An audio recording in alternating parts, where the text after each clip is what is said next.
रोहिणी के गोद में है ये कृष्ण है, क्योंकि तुम मेरा परीक्षण करने के लिए लेकर आई हो ना। आज महाराज कहते हैं यशोदा तुम्हारे पुत्र का नाम कृष्ण होगा, क्योंकि इसका नाम लेने के लिए सबको अपनी जीवा टेढ़ी करनी पड़ेगी और जो इसके काम होंगे वो सारे टेढ़े होंगे और ये टेढ़ा खड़ा होगा, टेढ़े काम करेगा, इसीलिए इसका नाम कृष्ण होगा। और जो रोहिणी का पुत्र है इसका नाम बलराम होगा, क्योंकि इसमें बल की अधिकता, इसमें बल अधिक होगा, इसीलिए इनका नाम बलराम होगा। आज महाराज जैसे ही मैया और नंद बाबा नाम सुनते ही बड़े प्रसन्न हो जाते हैं और आज गर्गाचार्य जी नामकरण संस्कार करके वहां से चले जाते हैं। इधर मैया के साथ प्रभु सुंदर सुंदर लीलाएं करते रहते हैं। एक दिन की बात है, शाम का समय था, मैया कान्हा जी को अपनी गोद में लेकर के लेटी हुई थी। महाराज आज मैया कान्हा जी को गोद में लेकर के लेटी हुई थी और प्रभु की दृष्टि आसमान में थी।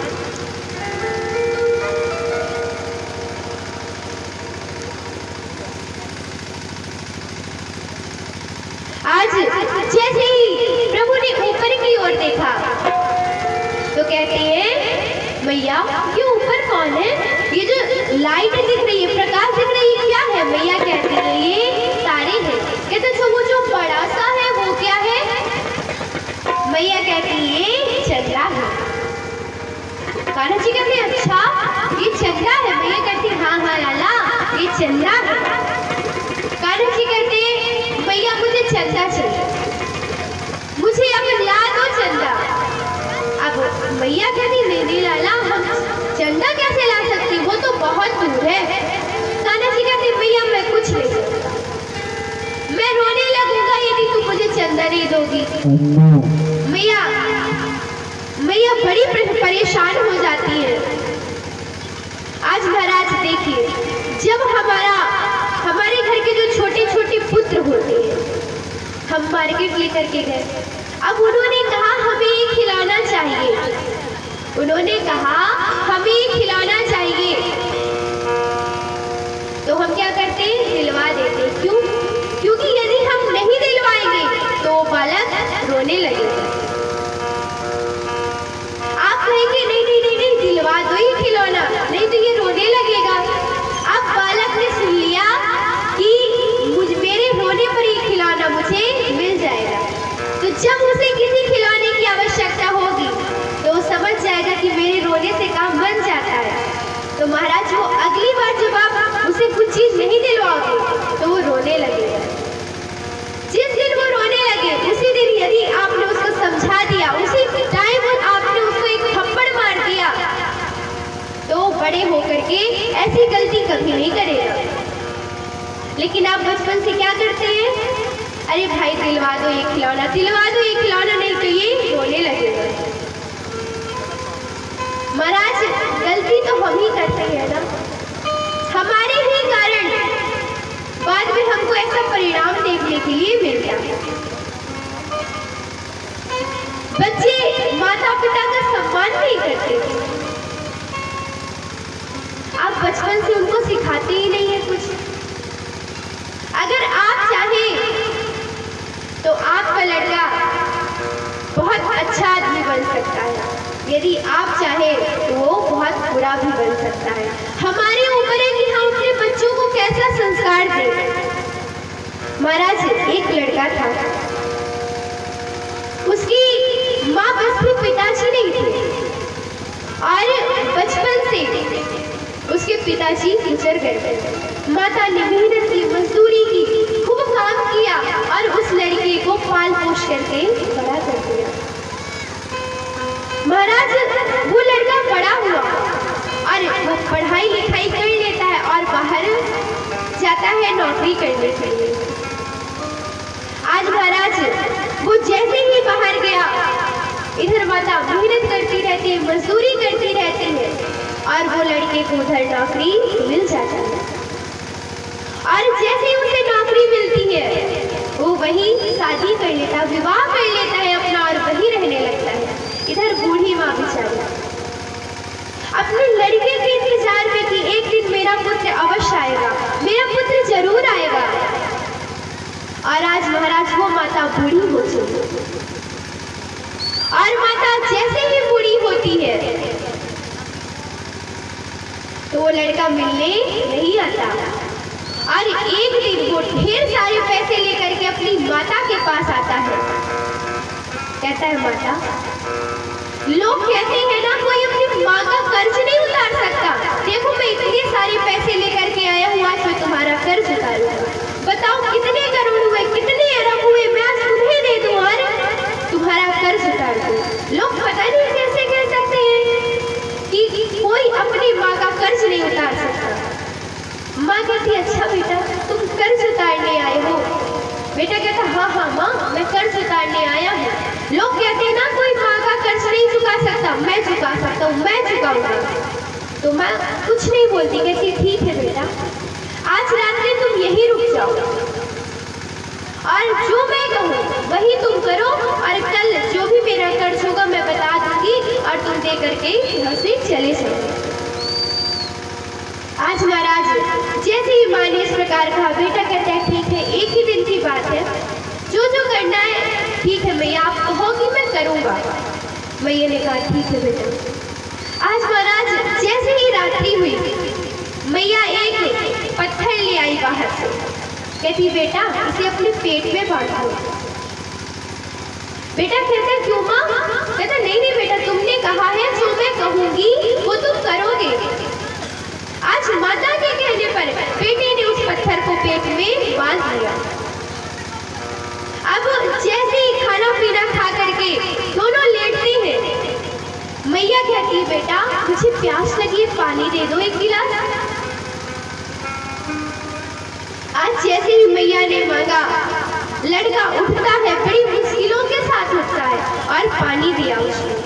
और जैसे ही मैया को पानी दिया, मैया ने पानी नहीं पिया, वो जो लड़का उसका बगल में लेटा हुआ था उसमें बिस्तर में पानी डाल दिया उसने।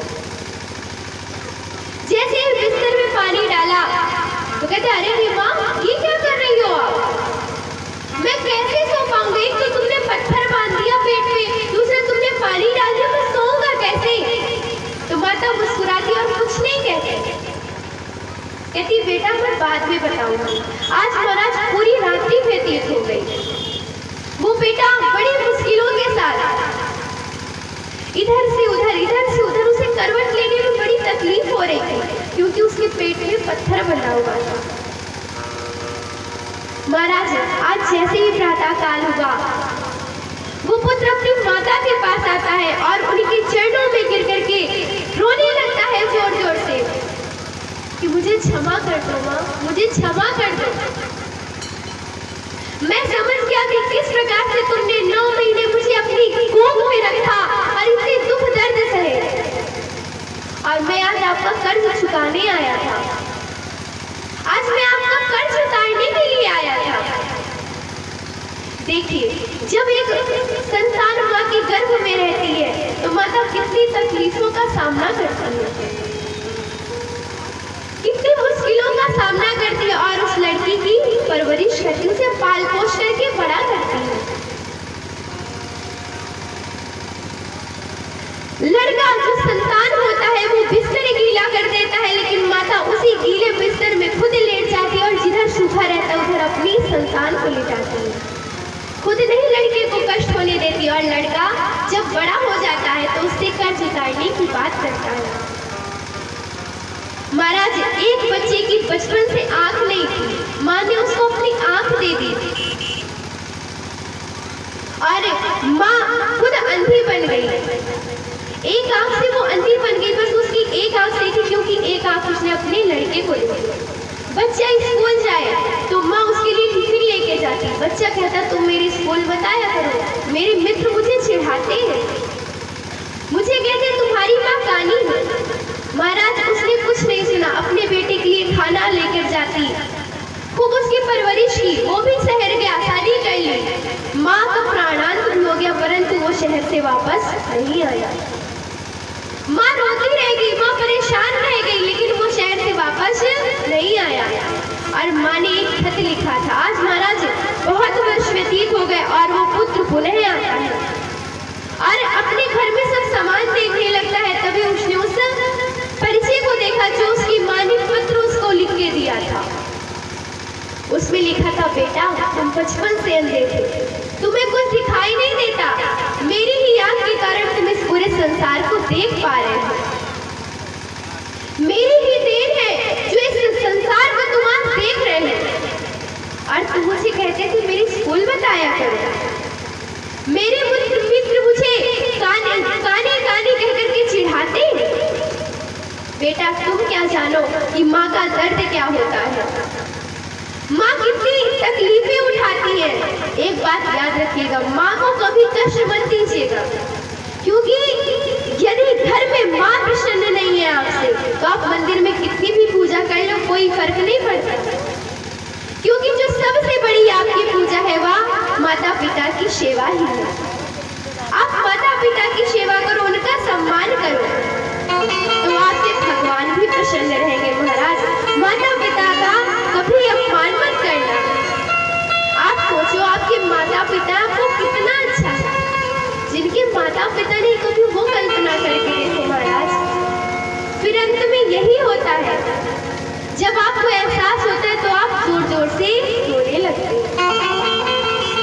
पछताते हो, लेकिन तब पछताए होत का जब चिड़िया चुग गई फिर।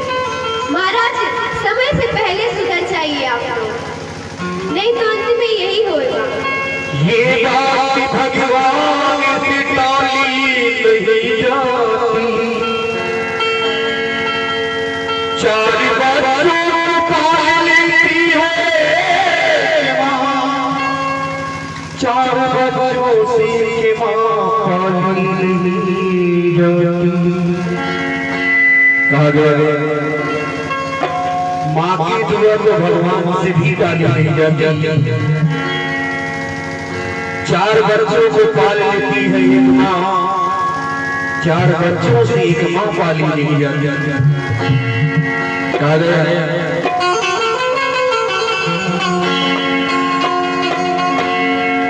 तूने क्या क्या किया हमारे लिए, और कुछ कर के माँ हो तुम्हारे लिए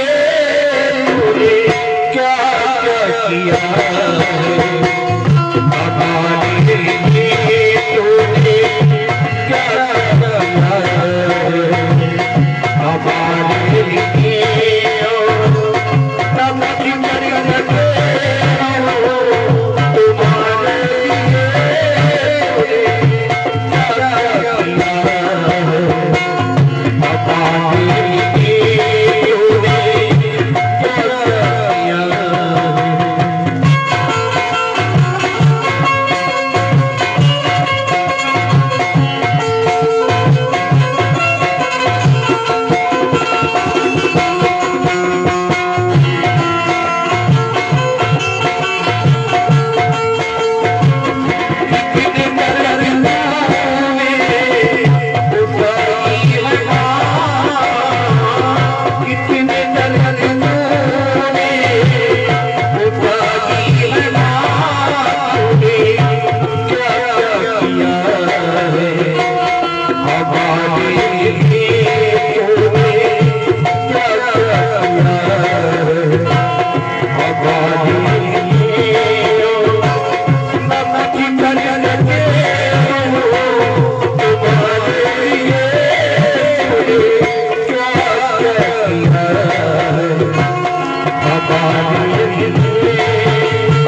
भी याद रख लीजिएगा कि संस्कार केवल आपको ही डालना है। आप अपने बच्चों पे वो संस्कार डालिए कि आपके बेटे बचपन में ऐसा काम ना करना। और जब आप बचपन से ध्यान दोगे तो बड़े होकर भी आपके साथ गलत नहीं कर सकते। आप सोचिए कि एक लड़का शादी के पहले तो नहीं किसी को छोड़ने जाता वृद्धाश्रम अपने माता पिता को, लेकिन शादी के बाद ही। देखिए, आप सभी से निवेदन है, जिस प्रकार अपने माता पिता को समझिए, इसी प्रकार अपने सास ससुर को भी समझिए, उनकी भी सेवा करिए। दोनों एक समान होते हैं, दोनों में कोई अंतर नहीं होता। जिस प्रकार आपके माता पिता है ना, उसी प्रकार आपके सास ससुर भी है महाराज, उनकी भी सेवा करिए। एक बार दो दोस्त कई दिनों के बाद मिलते हैं कि एक दोस्त ने दूसरे दोस्त से पूछा, भैया आपकी माँ कैसी है?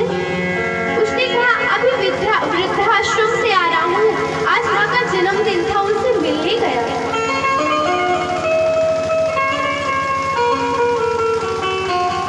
महाराज, जब उस दोस्त ने सुना कि वृद्धाश्रम में माँ है, उसे तो बड़ा कष्ट हुआ। लेकिन जो दूसरा दोस्त था जिसकी माँ वृद्धाश्रम में थी, वो कहता है, भाई तुम बताओ तुम्हारी माँ कैसी है, तुम्हारे साथ ही रहती है ना? तो वो लड़का कहता है, बड़ा ही सुंदर आज जवाब उसने दिया कि मैं इतना बड़ा नहीं हुआ जो माँ मेरे साथ रहे, मैं तो अपनी माँ के साथ रहता हूँ महाराज। मैंने इतना बड़ा हुआ कि मैं उन्हें अपने साथ रह सकूं, मैं स्वयं अपनी माँ के साथ रहूं। महाराज देखिए, आप स्वयं उस संस्कार अपने बच्चों को दीजिए कि वो बड़े होकर के ऐसा न करें। एक दादाजी थे, उनके लड़के का विवाह हुआ और जैसे ही विवाह हुआ, बहू आती है घर में और उनकी आयु हो गई थी, तो अपने पति से कहती है कि अब तो पिताजी वृद्ध हो गए हैं, अब इनको वृद्धाश्रम छोड़ा। पिताजी ने वो बात सुनी और दूसरे दिन वो स्वयं अपने लड़के के पास जाती है, कहते, बेटा अब मुझे लगता है कि मैं तो वृद्ध हो गया हूँ, अब मुझे कुछ अपनी व्यवस्था करनी चाहिए। बेटा तो प्रसन्न हो जाता है कि अब तो मुझे कुछ कहना नहीं पड़ेगा और मेरी बात भी बन जाएगी। महाराज, आज वो पिता अपने बेटे से कहते हैं, बेटा मैं सोच रहा हूँ कि अब मैं इस घर में वृद्धाश्रम बना लूं, यहाँ पर कुछ बुजुर्गों को बुला लूं और तुम अपने रहने का इंतजाम कहीं और कर लो। आज महाराज जैसे ही उन बच्चों ने सुना, वो कहते हैं, नहीं नहीं, ये तो हमारा घर है, इसमें हमारा अधिकार है। पिताजी कहते, नहीं, तुम्हारा कोई अधिकार नहीं, क्योंकि ये घर मेरे नाम का, मैं चाहे जो करूँ इससे। महाराज जैसे आज पिताजी ने इस प्रकार कहा, तो आज लड़के उनके चरणों में गिर जाते, माफी मांगते हैं, कहते, पिताजी हमें क्षमा कर दीजिए, हमसे भूल हो गई, हम ऐसा कभी नहीं करेंगे आपके साथ। तो देखिए महाराज, आप ही संस्कार अच्छे दीजिए और जो भी अपने माता पिता के साथ बुरा करते हैं, ऐसा मत कीजिए कभी, क्योंकि जो जैसा करेगा उसको वैसा भरना पड़ेगा। टिट फॉर टैट, जैसे के साथ तैसा ही होता है। महाराज, आप खुद अच्छे बनिए, बच्चों को अच्छा बनाइए, अच्छे संस्कार दीजिए और किसी के साथ गलत मत करिए, क्योंकि भगवान शब्द एक है महाराज, भगवान श्री कृष्ण और मैया यशोदा का अपार प्रेम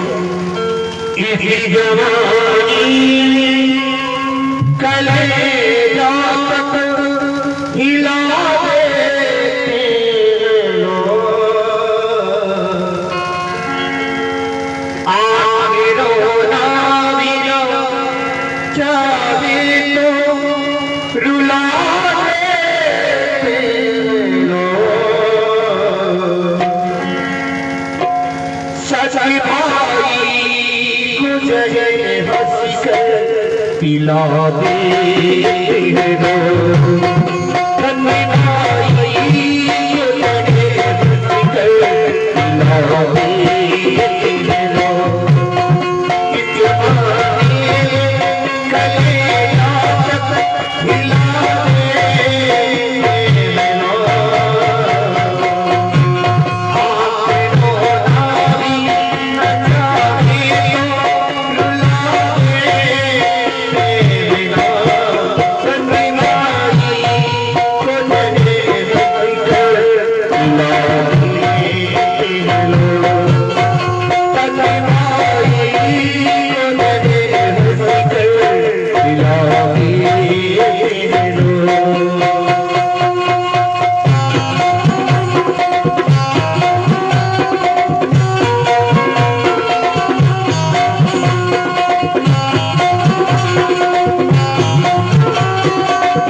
यशोदा का बड़ा ही अपार प्रेम है।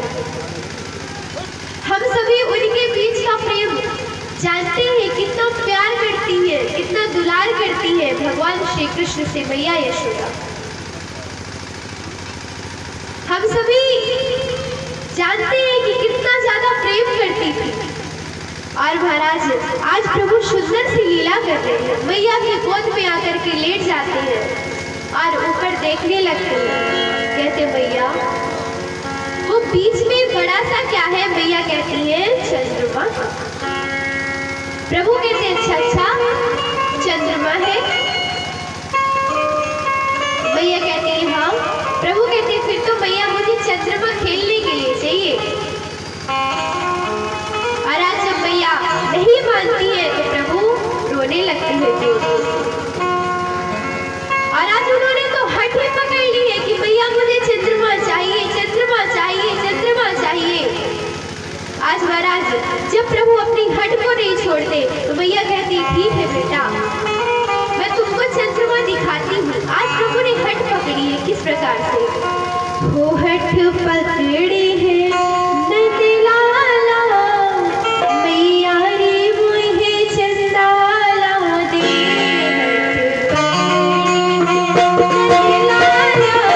Bye.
लाल हो जाती है। आज महाराज सीता जी इतना रोई कि रो रो करके उनकी आंखें लाल हो गई।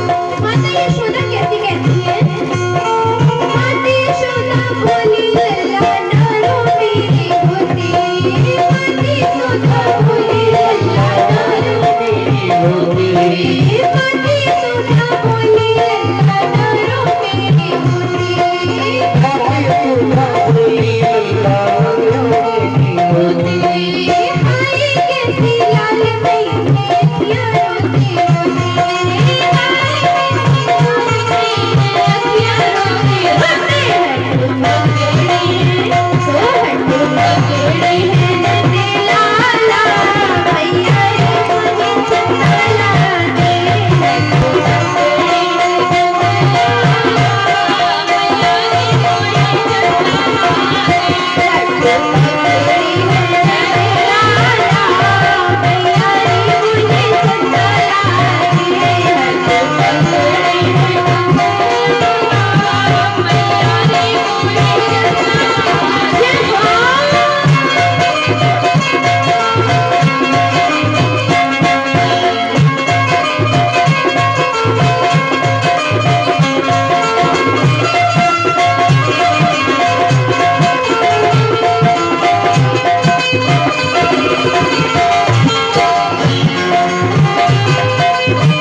आज जैसे ही मैया ने थाली में पानी भर करके प्रभु को दिखलाया, प्रभु बहुत प्रसन्न हो जाते हैं।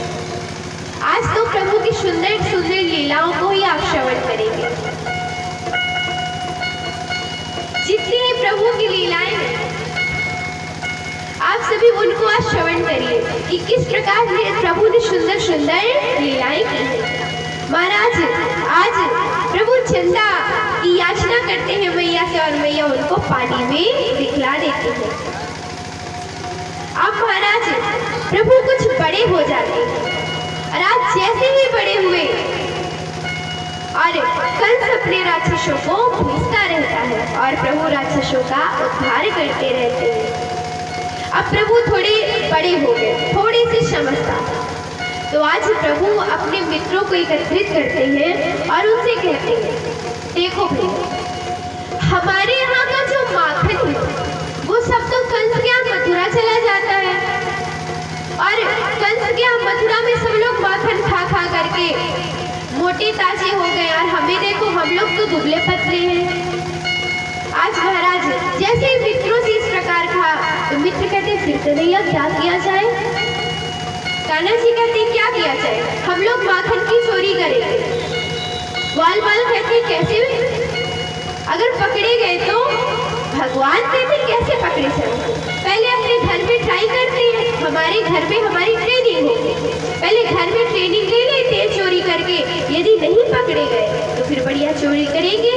तो मित्र कहते, हाँ हाँ कान्हा, बिल्कुल ठीक कहा, चलो ठीक है, फिर आज शाम को सब लोग अपने घर में चोरी करते हैं और फिर इसके बाद देखते हैं क्या होता है। तो कान्हा जी ने कहा, हाँ ठीक है महाराज। आज कान्हा जी आते हैं और गर्मियों का समय था, दोपहर में सब लोग सोते हैं, मैया यशोदा सो गई। अब कान्हा जी धीरे धीरे चलते चलते जहाँ पर